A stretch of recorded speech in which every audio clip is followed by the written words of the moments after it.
Hello दोस्तों, good morning. स्वागत है एक बार फिर से आप सभी का एमजेटी एजुकेशन में। दोस्तों आज है 11 जून और आज की वीडियो में हम लोग बात करेंगे 11 जून 2024 के मोस्ट इंपोर्टेंट करंट अफेयर के क्वेश्चंस के बारे में।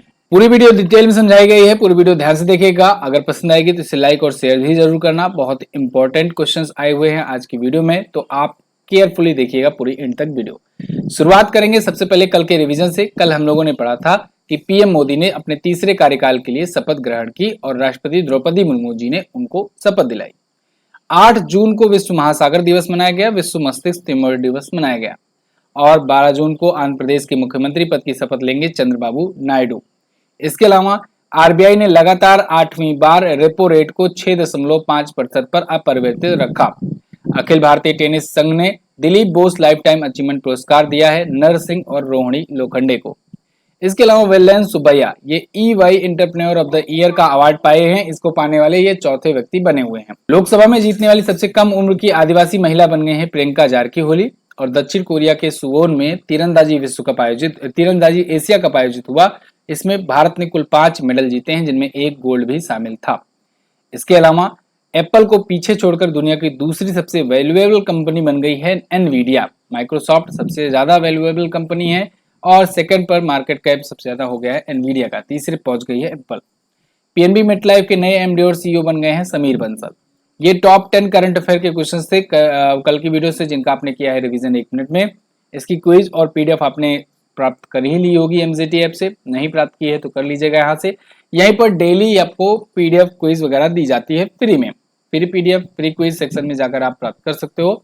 MJT app Google play store पर आपको मिलेगा। अच्छा, आगे बढ़ूं उससे पहले एक और जरूरी चीज बता दूं आपको। कल दोस्तों पीएम मोदी के 3.0 कैबिनेट का बंटवारा हुआ मंत्रालयों का, तो पूरी कैबिनेट लिस्ट पर मैंने आपको वीडियो दी हुई है बहुत ही अच्छे से डिटेल्स के साथ। आप इस वीडियो को जरूर देखिएगा, चैनल पर अवेलेबल है ये वीडियो, आप जाइए देखिए। सबसे कम समय में मात्र 12 मिनट में आपको जितने भी कैबिनेट मंत्री हैं, जितने भी राज्य मंत्री हैं, स्वतंत्र प्रभार हैं, सबको बताया गया है। आप जरूर देखिए इस वीडियो को, क्योंकि यहाँ से क्वेश्चन तो तय है बनना। आपको पता होना चाहिए कौन से मंत्रालय को कौन मंत्री संभालेगा आने वाले 5 सालों तक। चलिए पहला क्वेश्चन, हाल ही में फ्रेंच ओपन 2024 का खिताब किसने जीता है? तो फ्रेंच ओपन ग्रैंड स्लैम इसको जीत लिया है दोस्तों कार्लोस अल्कराज ने। कार्लोस अल्कराज यहां पर आपको दिख रहे हैं। इनके करियर का ये तीसरा ग्रैंड स्लैम है और इन्होंने फ्रेंच ओपन यानी कि रोनाल्ड गैरोस जीत लिया है। दोस्तों फ्रेंच ओपन को रोनाल्ड गैरोस के नाम से भी जाना जाता है, ये भी ध्यान रखना। कई बार फ्रेंच ओपन न पूछकर रोनाल्ड गैरोस टूर्नामेंट पूछ लेता है, इसको किसने जीता, तो आप समझिएगा फ्रेंच ओपन की ही बात हो रही है। फ्रेंच ओपन वैसे क्ले कोर्ट पर खेला जाता है, यानी मिट्टी के मैदान पर खेला जाता है। तो क्वेश्चन ऐसे भी बन सकता है कि इनमें से कौन सा इवेंट क्ले कोर्ट पर खेला जाता है। तो कार्लोस अल्कराज जो हैं फ्रेंच ओपन जीत चुके हैं, अलेक्जेंडर ज्वेरेव को इन्होंने हराया है। कार्लोस अल्कराज स्पेन के हैं, अलेक्जेंडर ज्वेरेव जर्मनी के हैं। फ्रेंच ओपन ग्रैंड स्लैम की शुरुआत 1891 में हुई थी। इस बार 128वां संस्करण था और क्ले कोर्ट पर खेला जाता है। अगर हम लोग कार्लोस अल्कराज के ग्रैंड स्लैम करियर पर नजर डालें तो ये 3 ग्रैंड स्लैम अभी तक जीत चुके हैं। 2022 में यूएस ओपन जीते थे, 2023 में विंबलडन ओपन जीते थे, 2024 में फ्रेंच ओपन जीते थे और ऑस्ट्रेलियन ओपन ये क्वालिफाई राउंड तक पहुंच चुके हैं, लेकिन जीते नहीं है अभी तक। ठीक है ना, तो 3 ही ग्रैंड स्लैम इनके नाम है। अगला क्वेश्चन, हाल ही में आयोजित फ्रेंच ओपन 2024 में महिला एकल का खिताब किसने जीता? जो भी ग्रैंड स्लैम होता है उसमें 5 प्रकार के इवेंट होते हैं। एक होता है मेंस सिंगल, एक होता है विमेंस सिंगल, तीसरा होता है मेंस डबल्स, चौथा होता है विमेंस डबल्स और 5वां होता है मिक्स डबल्स। तो ये 5 इवेंट होते हैं। ठीक है, तो फ्रेंच ओपन हो रहा है तो 5 इवेंट इसमें होंगे। तो मेन सिंगल हम लोगों ने देख लिया। विमेन सिंगल्स की बात करें अगर, तो विमेन सिंगल का खिताब जीता है इगा स्वितेक ने। इगा स्वितेक पोलैंड की हैं, यहां पर आपको दिख रही हैं, और इन्होंने फ्रेंच ओपन का विमेन सिंगल का खिताब जीत लिया है। इन्होंने किसको हराया? जैस्मिन पाओलिनी को हराया है। ये तीसरी बार लगातार फ्रेंच ओपन जीती हैं, लगातार 3 बार तो ये फ्रेंच ओपन ही जीत चुकी हैं। और जस्टिन हेनिन की रिकॉर्ड की इन्होंने बराबरी की है, जो 2005 से 7 के बीच में लगातार 3 ट्रॉफी जीती थी फ्रेंच ओपन की। इससे पहले ये 2020 में फ्रेंच ओपन और जीत चुके हैं, यानी कि इनकी 4 फ्रेंच ओपन हो चुके हैं। यूएस ओपन में 2022 में ये जीत दर्ज की थी। आज के टाइम पर ये नंबर 1 रैंकिंग पर हैं विमेन्स टेनिस एसोसिएशन में। अगर इनके करियर पर नजर डालें तो देखिए ऑस्ट्रेलियन ओपन ये सेमीफाइनल तक एक बार पहुंची थी 2022 में, लेकिन जीती नहीं है अभी तक कोई ऑस्ट्रेलियन ओपन। फ्रेंच ओपन ये 4 बार जीत चुकी हैं, 2020, 22, 23, 24। तो 22, 23, 24 वाला ये तो लगातार रहा है। विंबलडन ओपन में क्वालिफाइंग राउंड में ये पहुंची हुई हैं, लेकिन ये क्वार्टर फाइनल तक पहुंची हुई हैं, लेकिन अभी तक जीती नहीं है। यूएस ओपन भी ये एक बार 2022 में जीत चुकी हैं। तो यानी कि इनके नाम 4 ग्रैंड स्लैम हैं। इगा स्विएटेक पोलैंड की है। अगला, हाल ही में भारतीय नौसेना की पहली महिला हेलीकॉप्टर पायलट कौन बनी है? तो दोस्तों, भारतीय नौसेना की, इंडियन नेवी की पहली महिला हेलीकॉप्टर पायलट बन गई हैं अनामिका बी राजीव। अभी हाल ही में इनको ये खिताब भी मिला है, या कहीं इनको नवाजा गया है, इनको सम्मानित किया गया है। इनको आईएनएस रजाली में सम्मानित किया गया है गोल्डन विंग से। तो ये अनामिका राजीव सब लेफ्टिनेंट पोस्ट पर हैं इंडियन नेवी में, और पहली महिला हेलीकॉप्टर पायलट बन गई। अच्छा, इन्हीं के साथ लद्दाख के नौसेना अधिकारी, जो कि पहले नौसेना अधिकारी हैं, लेफ्टिनेंट जामयांग तसावांग, ये भी इस कार्यक्रम में हिस्सा लिए और इनको भी स्नातक की उपाधि या कहें कि एक डिग्री प्रदान की गई। 2018 में ऐसे ही एक रिकॉर्ड बना था कि फाइटर पायलट बनी थी, पहली फाइटर पायलट बनी थी अवनी चतुर्वेदी। इनका नाम भी आप याद रखेंगे, 2018 में ये लड़ाकू विमान अकेले उड़ाने वाली पहली भारतीय महिला बनी थी। तो अवनी चतुर्वेदी और अनामिका राजीव, दोनों का नाम याद रखना। अगला, हाल ही में आयोजित फ्रेंच ओपन में पुरुष युगल का खिताब किसने जीता? तो देखो, मेन सिंगल, विमेन सिंगल हम लोगों ने जान लिया। अब जितने भी डबल्स होते हैं, मतलब दो दो लोग खेलते हैं, उनको देखेंगे। तो विमेन्स डबल्स और मेंस डबल्स और मिक्स डबल्स इसी एक क्वेश्चन में देख लेंगे हम लोग, ठीक है। फ्रेंच ओपन 2024 में पुरुष युगल का खिताब जीत लिया है दोस्तों मार्सेलो अरवेलो ने और मेट पाविक ने। मार्सेलो अरवेलो और मेट पाविक यहाँ पर आपको दिख रहे हैं। ये दोनों पुरुष युगल या कहें मेंस डबल्स का खिताब जीते हुए हैं। अल सल्वाडोर के हैं मार्सेलो अरवेलो और क्रोएशिया के हैं मेट पाविक। इन्होंने जीता है, ठीक है। किसको हराकर? सिमोन बावेली और एंड्रिया बावासोरी को हराकर। महिला युगल विजेता की अगर बात करें विमेन्स डबल्स की, तो कोको गॉफ और कैटरीना सिनियाकोवा ने जीता है। मिक्स डबल्स की लारा सिजमंड और एडोर्ड रोजर वेस्लिन ने जीता है, ठीक है। अब देखो, 5 के 5 इवेंट हो गए और 3 क्वेश्चन मैंने इसमें ले लिया। तो आप क्विज भी अगर सॉल्व करोगे ना, तब भी ये 3 क्वेश्चन आएंगे, तो आप अच्छे से कम ये तीनों तो याद ही रखोगे। चलिए अगला, 2024 के जून महीने में 700 मीटर लंबा राष्ट्रीय एकता के पुल का अनावरण कहां पर किया गया? तो दोस्तों, राष्ट्रीय एकता का ब्रिज या पुल, इसको हंगरी में इसका उद्घाटन किया गया। ये 700 मीटर लंबा है और पैदल यात्री पुल है। इसकी लंबाई 700 मीटर है, तो ये दुनिया के सबसे लंबे पैदल यात्री ब्रिज में से एक हो गया है। ये केबल ब्रिज है, तो केबल पर टिका हुआ है। पैदल पैदल लोग एक जगह से एक पहाड़ी से दूसरी पहाड़ी की तरफ जा सकते हैं, यात्रा कर सकते हैं। ये राष्ट्रीय एकता का पुल इसको नाम दिया गया है, कहा जाता है हंगरी में। इसीलिए इसका उद्घाटन 4 जून के दिन किया गया, जो वहां पर राष्ट्रीय एकता दिवस के रूप में मनाते हैं हंगरी में। ध्यान रहे, भारत का राष्ट्रीय एकता दिवस 31 अक्टूबर को मनाते हैं, यहाँ पर 4 जून को मनाते हैं। तो 4 बिलियन हंगरियन फोरेंट, या जिसे कहें 10 मिलियन यूरो, इतना मुद्रा खर्च करके ये ब्रिज बनाया गया है, और ये है हंगरी में। अब हंगरी कहाँ पर है, आइए देखते हैं मैप में। तो मैप में अगर आप देखोगे तो यहाँ पर है अपना प्यारा भारत। यहाँ से आएंगे हम लोग यूरोप में, क्योंकि हंगरी एक यूरोपियन कंट्री है। यूरोप में अगर आप आओगे तो यूक्रेन के पास में ही सटा एक देश मिल जाएगा आपको, ये रहा हंगरी, ठीक है ना। याद हो अगर आपको, यूक्रेन से जब ऑपरेशन गंगा के तहत भारतीयों को निकाला जा रहा था, तो कुछ रूट चुने गए थे, जिसमें हंगरी, रोमानिया, स्लोवाकिया वगैरह थे, पोलैंड वगैरह। तो हंगरी देखिए, यहाँ पर बुडापेस्ट इसकी राजधानी होती है, ये बात ध्यान रखना। इसके राष्ट्रपति हैं दोस्तों करंट टाइम पर तामस सुलियोक, और मुद्रा होती है हंगरियन फोरिंट। क्लियर है ना। चलिए अब अगला क्वेश्चन देखते हैं। हाल ही में किस देश के राष्ट्रपति ने वहां के नेशनल असेंबली को भंग कर दिया? तो दोस्तों, अभी फ्रांस के राष्ट्रपति इमैनुअल मैक्रोन ने एक बड़ा स्टेप लिया है। इन्होंने वहां की नेशनल असेंबली, जो वहां की संसद है, उसको भंग करने का फैसला लिया है। जो वहां की निचली संसद है ना, जैसे अपने यहाँ होता है लोकसभा और राज्यसभा, तो लोकसभा होता है निचली संसद और राज्यसभा होता है अपर हाउस, या कहें कि उच्च सदन होता है। तो निचली संसद जो है उसको इन्होंने अभी हाल ही में डिसमिस करने का, भंग करने का फैसला लिया है। ऐसा क्यों किया इन्होंने? क्योंकि एग्जिट पोल के नतीजे आए हैं और इसमें ये पता चला है एग्जिट पोल में कि इनकी पार्टी भारी मतों से हार रही है, बहुत ही भारी तरीके से हार रही है। इसको देखते हुए ये यहाँ पर अपनी नेशनल असेंबली को भंग कर दिए हैं। अब हाँ, ध्यान रखना, अब इनका एग्जिट पोल अपने वाले एग्जिट पोल की तरह नहीं है कि अपनी मीडिया वाले की तरह के सारे एग्जिट पोल एक साथ खिलाफ हो जाएं, और ना ही यहाँ पर ऐसा है कि जो आम पब्लिक है वो डर डर के वोट किसी और को दबा कर आई है और बताती किसी और को है, ऐसा भी नहीं है। तो इसलिए ये पूरी तरीके से विश्वास करके फिलहाल पार्टी को नेशनल असेंबली को भंग कर दिए हैं। अभी यहाँ पर चुनाव होने वाले हैं। पहला चुनाव 30 जून को होगा, दूसरा जो चरण है इसका 7 जुलाई को होगा। नेशनल असेंबली में इसके 577 सदस्य हैं, ठीक है। और इसमें एग्जिट पोल के जो नतीजे आए हैं, हालांकि उसे एग्जिट पोल नहीं कहेंगे हम लोग, उसे ओपिनियन पोल कहेंगे एक प्रकार से, लेकिन उसमें इनको भारी हार का सामना देखने को मिल रहा है, ऐसे संकेत आ रहे हैं।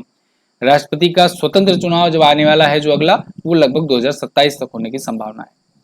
देखिए हर देश अलग है, उनके चुनाव की प्रक्रिया अलग है, तो आपको चुनाव की प्रक्रिया जानने में कोई इंटरेस्ट नहीं रखना चाहिए, कोई मतलब है नहीं। जो कुछ भी आगे कोई बड़ा अपडेट होता है तो मैं आपको बताऊंगा। फिलहाल चलिए देखते हैं फ्रांस है कहाँ पर। वर्ल्ड मैप में आप देखोगे अगेन ये रहा अपना प्यारा भारत। यहाँ से आना है आपको यूरोप में। यूरोप में अगर आप देखोगे तो जो बड़े देश हैं उनमें से एक है फ्रांस। फ्रांस, स्पेन, ये सब बड़े देश हैं। तो फ्रांस यहाँ पर दिख जाएगा आपको। फ्रांस की राजधानी है पेरिस।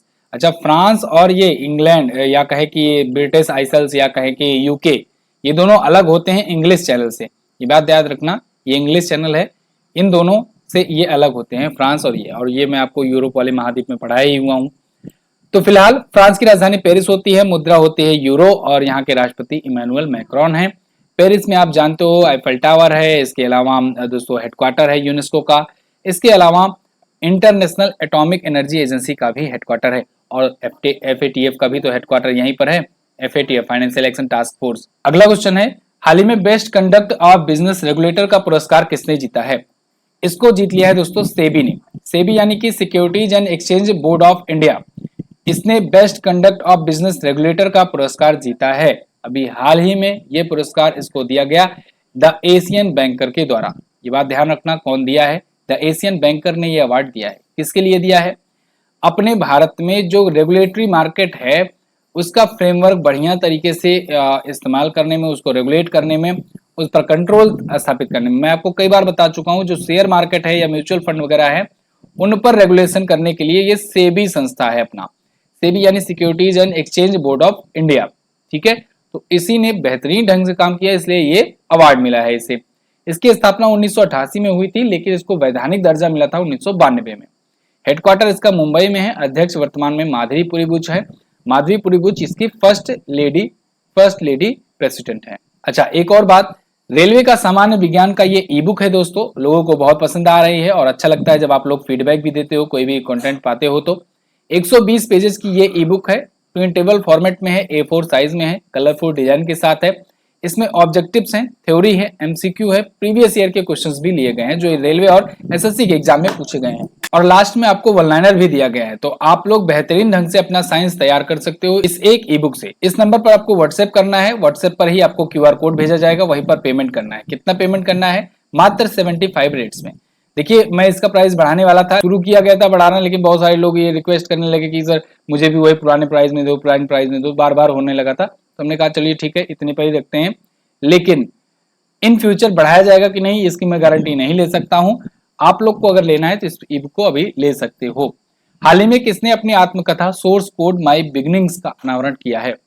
तो इस पुस्तक का अनावरण किया है अभी बिल गेट्स ने। बिल गेट्स की ये ऑटोबायोग्राफी है और मोस्ट अवेटेड ऑटोबायोग्राफी है। काफी दिनों से लोगों को इंतजार हो रहा है, हालांकि अभी भी ये मार्केट में आपको नहीं मिलेगी, अभी भी ये लॉन्च नहीं हुई है।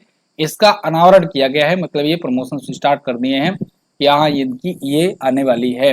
हो सकता है फरवरी 2025 तक आए। सोर्स कोड माई बिगिनिंग्स, तो ये शुरुआत से लेकर आज तक का बिल गेट्स का इतिहास में रहेगा। बिल गेट्स ने क्या कुछ किया आप जानते हो। माइक्रोसॉफ्ट आज के टाइम पर, जैसा कि मैंने अभी आपको कल की ही वीडियो में बताया था कि माइक्रोसॉफ्ट आज के टाइम पर सबसे ज्यादा मार्केट कैपिटलाइजेशन वाली कंपनी है, तो वो इन्हीं की देन है कहीं ना कहीं। माइक्रोसॉफ्ट के संस्थापक हैं, को फाउंडर हैं।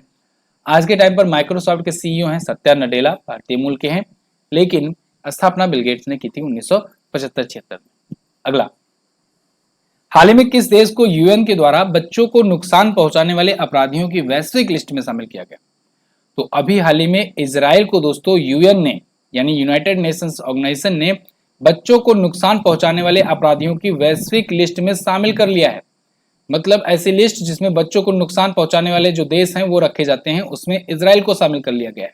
ऐसा इसलिए किया गया है क्योंकि अभी इजराइल और हमास के जो युद्ध चल रहे हैं उसमें बहुत सारे बच्चों की मृत्यु हुई है, और इसमें इसने ना सिर्फ इजराइल को शामिल किया है बल्कि हमास और फिलिस्तीन इस्लामिक जिहाद को भी इसमें जोड़ा गया है।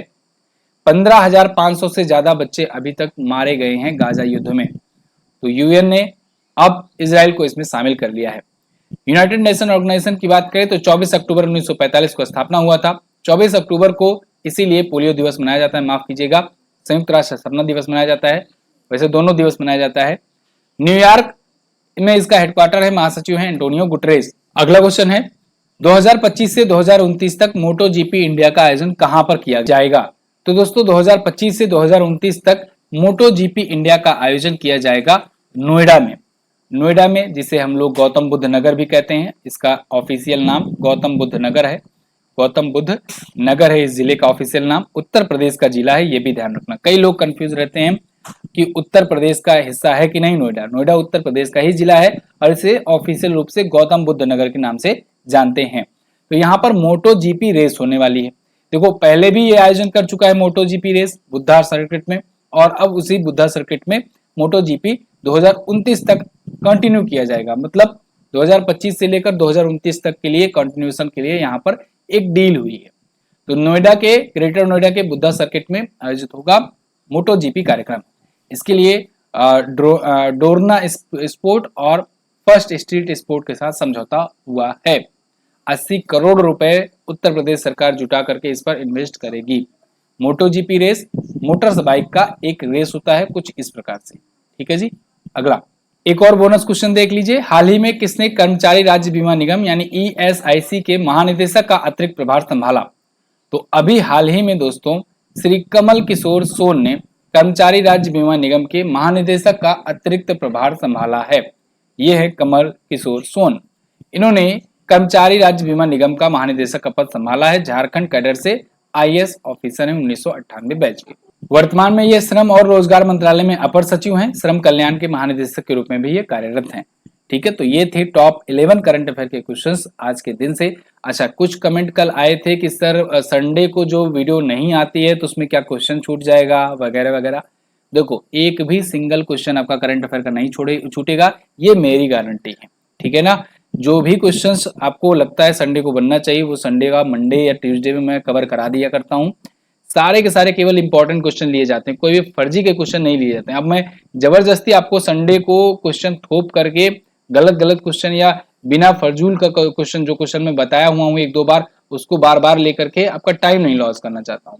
संडे बेहतरीन तरीका रखा गया है रिवीजन के लिए। इससे दोनों तरफ विन विन सिचुएशन है, आपका भी रिवीजन हो जाएगा, हमारी तरफ भी। हमारी टीम जो है वो संडे को जो ऑफ रखती है, संडे को छुट्टी जो रखती है, तो क्वेश्चंस ढूंढने में भी उनको दिक्कत नहीं होती है और क्वेश्चन वैसे आते भी नहीं है संडे को। तो इसलिए ये सब चीजों को देखते हुए ये जो प्रकरण है बेस्ट प्रकरण है। वीकली भी मैं बहुत बार प्रयास करता हूँ, वैसे नहीं कंटिन्यू हो पाता है, लेकिन जब से ये संडे वाला प्रोग्राम शुरू किया हूँ तब से हर बार वीकली भी कंटिन्यू हो पाता है।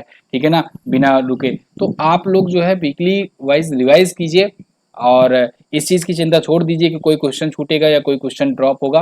क्वेश्चन सारा मिलेगा आपको, कोई सा भी एक सिंगल क्वेश्चन आपका छूटेगा नहीं एग्जाम के लिए। लास्ट दिन के क्वेश्चंस की बात करें तो कल मैंने पूछा था कि रामसर साइट्स की संख्या भारत में कितनी हो गई है, तो 82 हो गई है। 5 अस्थायी सदस्य देशों में भारत नहीं है अभी, अमेरिका, फ्रांस, यूके, चीन और रूस है यहाँ पर। आज क्या बताना है, दुनिया की सबसे ज्यादा मार्केट कैप वाली कंपनी कौन सी है, इसी वीडियो में मैंने आपको बताया है। आंध्र प्रदेश में विधानसभा में सीटों की कुल संख्या कितनी है, कल की वीडियो में मैंने आपको बताया था। दोनों क्वेश्चंस के बारे में जो भी पता हो डिटेल में जरूर आंसर करना। और एक और जरूरी बात, मंत्रालयों का दोस्तों वो बंटवारा हुआ है तो उस पर मैंने वीडियो आपको दी थी, उसको जरूर देखना।